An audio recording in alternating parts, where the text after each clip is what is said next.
Hi, thanks for spending some time with me today. We're looking at number 20 in Charlie Porter's Lyrical Etudes. And this is in A minor, Dorian mode. I love these little etudes. This one presents some challenges for me, but I'm going to try and play it anyway. And I just said in the last video, I got to get outside and do some yard work and enjoy the weather since it's supposed to get pretty cold pretty soon. So, but I thought, I'm going to go ahead and try and do this anyway. So I hope this works out for you and for me, and that we can learn something from it. So this is number 20, A minor. Well, let me check the tempo first.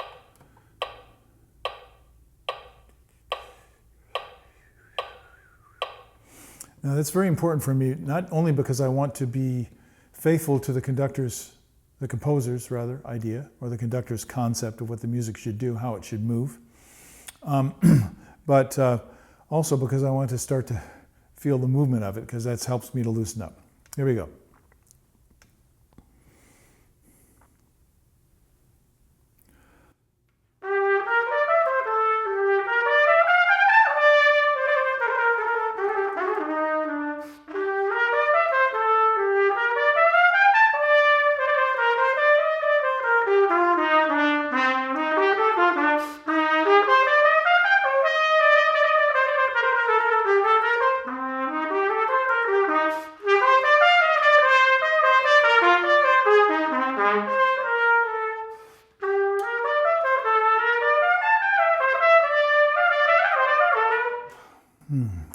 Let me try that again.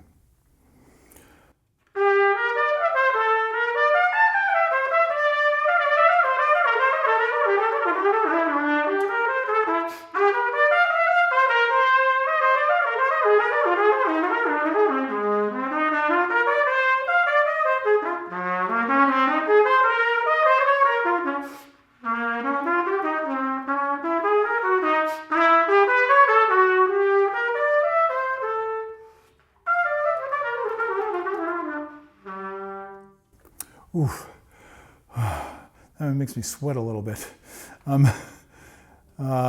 Sorry I couldn't keep it going for you all the way through.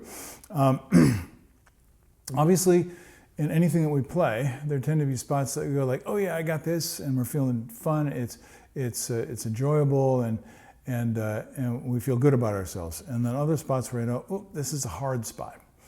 So it's always a good idea not to think about it as being hard. It's just something that you haven't figured out how to do yet, right? Or maybe you haven't put enough work into it in order to actually learn it. And so that's certainly, obviously, the case for me, or I would have been able to play it through all the way for you. But in spite of that, I'm going to go back and look at some of the issues. For one thing, I can feel myself being too careful all the time. It starts piano, goes to mezzo piano. It starts piano, the second line goes to mezzo piano. And it's mezzo forte, forte back down again. So Mr. Porter is always playing around with these dynamic things, and you need to get fluent with that, whatever you play. But most of the time, trumpet players play loud. If we're playing acoustically, we're playing in a large hall, such as any orchestra player would be doing, you have to play at extreme volume levels, really volume levels that no one wants to be near the end of the trumpet.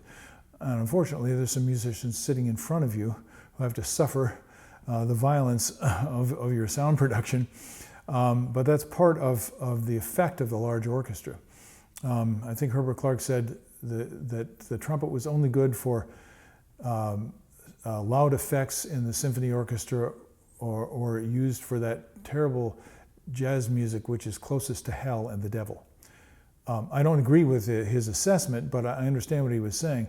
He said also that a trumpet player playing in the orchestra must play with the volume of an entire brass band. That's one player playing with that volume level. So this is the opposite of that kind of playing. And that's why I like working on these things, because it really forces me to build the skills. So what are some of the things that I run into?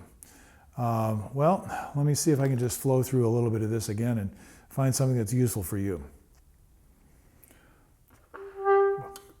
That's useful. I have trouble with the start because I'm being too careful. So instead of going, I'm going, instead of, It says soft, I'm trying to be gentle. It says misterioso, molto legato. So I'm kind of squeezing it out with my tongue.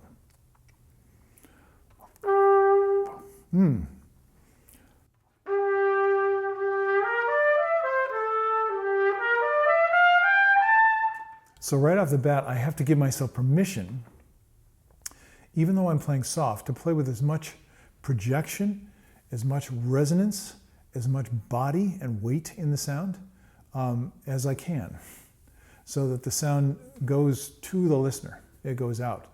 If I'm trying to do it here, control everything here, it's going to be very uncomfortable for me and probably uncomfortable for the listeners as well. So I was struggling with that a little bit, and I would want to work on that. So I'm going to take the second line, and the reason is it goes piano, mezzo, forte, forte, over 4 bars. So let's see if I can navigate this one.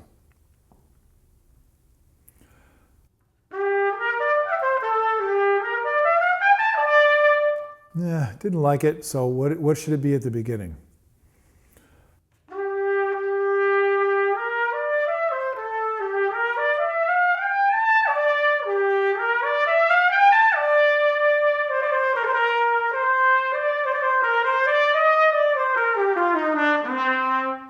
So now I'm trying to figure out what is my target.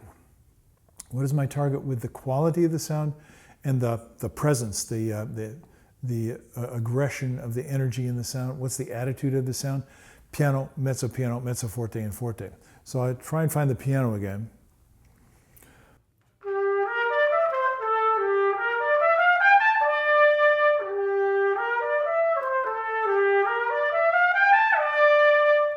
Now, don't get too picky with this.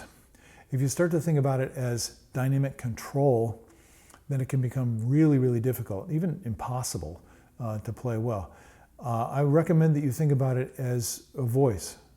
So if you went da da da dee da dum, da da da da da dee dum, da da da dee da dum, da.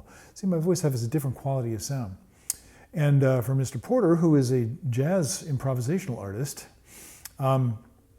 that's his whole style is based on the freedom of what you can do with the sound and the inflection, all the beautiful ingredients of the voice, because it's so flexible. And when you're a soloist, which is what you are when you're an improvisational musician, in the orchestra we get constrained by the dynamics. We have to play so soft that we can blend our sound in to a clarinet playing soft, without anybody detecting that the trumpet is actually playing with the clarinet and changing the color of the sound. See, that takes a tremendous amount of control and perceptual awareness. It's a wonderful thing that's what's great about the orchestra. You have all the sounds of the instruments that can be blended in any proportions to make a multitude of almost an infinite number of sound qualities, which is fantastic. But it takes a lot of physical control to do that. So most orchestral players end up getting tight when they're trying to play soft, until they figure out how to do it. So I recommend that it's more about your voice.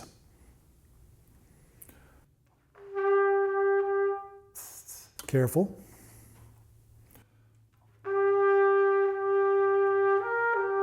Now the voice is open.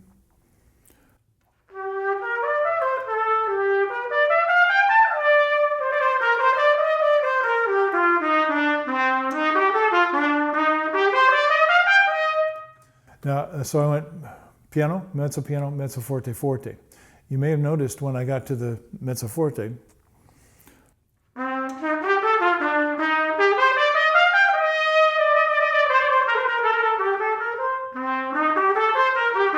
I got a little bit more ta ta ta ta ti ta ta, because now I'm hearing not just the notes and the qualities. The qualities I'm thinking of an attitude in the music.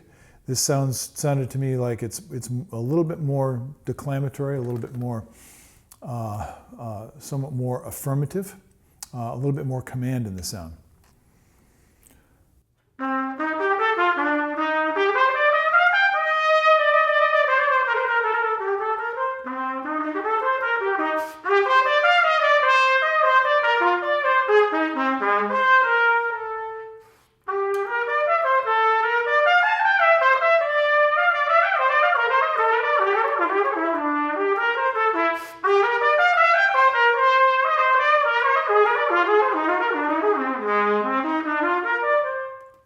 Okay, I indulged myself a little bit just to see if I can get through those sections that I smeared up pretty well the first time through. And I'm closer a little bit this time. They need a lot more work. And the work is mostly a matter of recognition of what notes that I'm actually trying to play. So the first one is easier. This is the third line.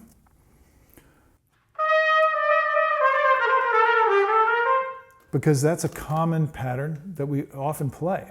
The second passage that has those descending intervals.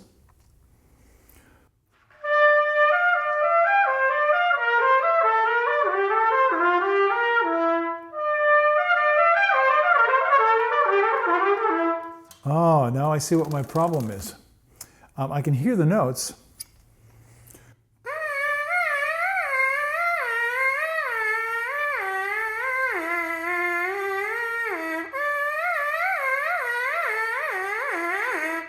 I've got the notes, right?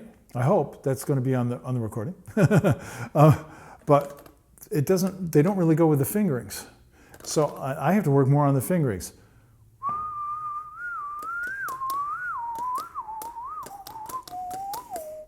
So the last one, da da dee da da dee dum. When in the last sextuplet, my fingers are changing up or down every single note. That gives me rhythmic input into my system, and that feels more comfortable. Sometimes I'm doing a lip slur.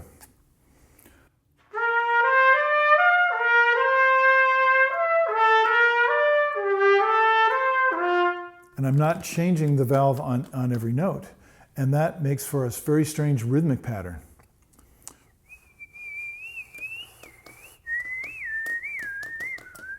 So I'm going to try that, hearing that in my mind, until I can actually groove on the rhythmic pattern of the fingers all by themselves. Now you have to do this on your own, otherwise you won't get it.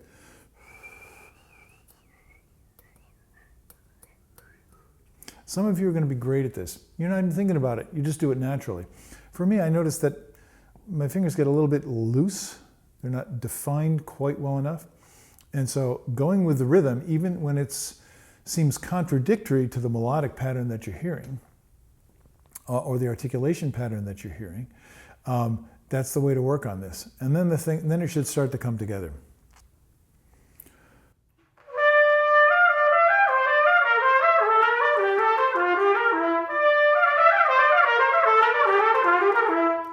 Oh, it's getting a little bit better. Now, I'm still not confident of it.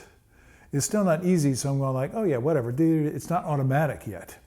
And when you're preparing, if you're a professional, you try and get as close to automatic as possible so that you're free to listen to your colleagues playing, to watch the conductor, to do the musical things that are in your imagination. You're not paying attention to playing the trumpet. That's happening automatically. That's the goal here. So one more and then I'll let you go. Or maybe two more. You know how I am with these. So the third group of those descending sextuplet patterns.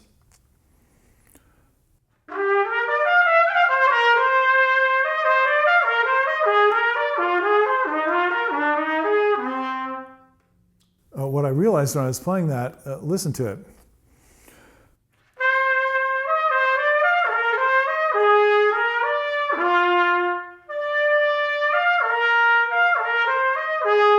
So I have descending fifths, and then I don't have descending fifths. I have descending sixths. So you can hear this when you listen to it, but you need to listen intentionally, I guess you might say.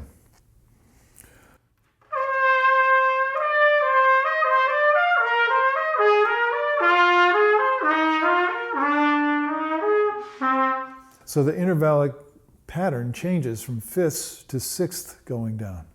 And it's just because Mr. Porter is modulating in an interesting way, and that's a very effective way of doing it. Is just change the interval relationship.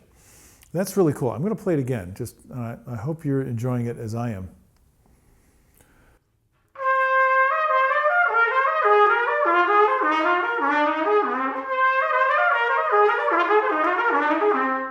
And same thing with the fingers. I notice my fingers are not quite where they need to be. Now, this is just an example. It's something like anything where you have a complicated, demanding, multi-layered piece of music that's complex. You have to learn how to take it apart very quickly, build each of the parts, connect them to one another appropriately until it feels like you're doing one thing that's guided by what you're hearing in your musical mind. Now, that's basically it. It's just that there's a lot of work involved in that. And of course, if this piece or another passage, another piece you're working on exceeds your physical technical capabilities, then it leads to a lot of frustration. So the first thing, as you can is evidenced by the Arban book, is work through and build the capabilities from playing everything in the Arban book until you try and play the characteristic studies. Most people do the opposite. They just flip to the end and say, oh yeah, here's the fun stuff, let's play through this.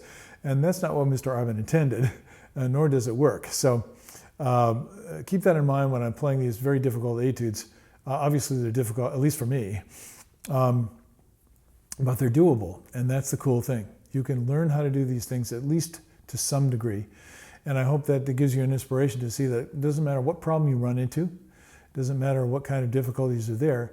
If you're reasonable, honest, systematic, and persevering in your approach, and you keep it in a space where you're getting some enjoyment out of it, some feedback that's giving you pleasure, you're going to keep making progress on the instrument. So again, enough of my philosophy. Go do your work, and I'll see you next time you have a few minutes. Have a great day. Bye-bye.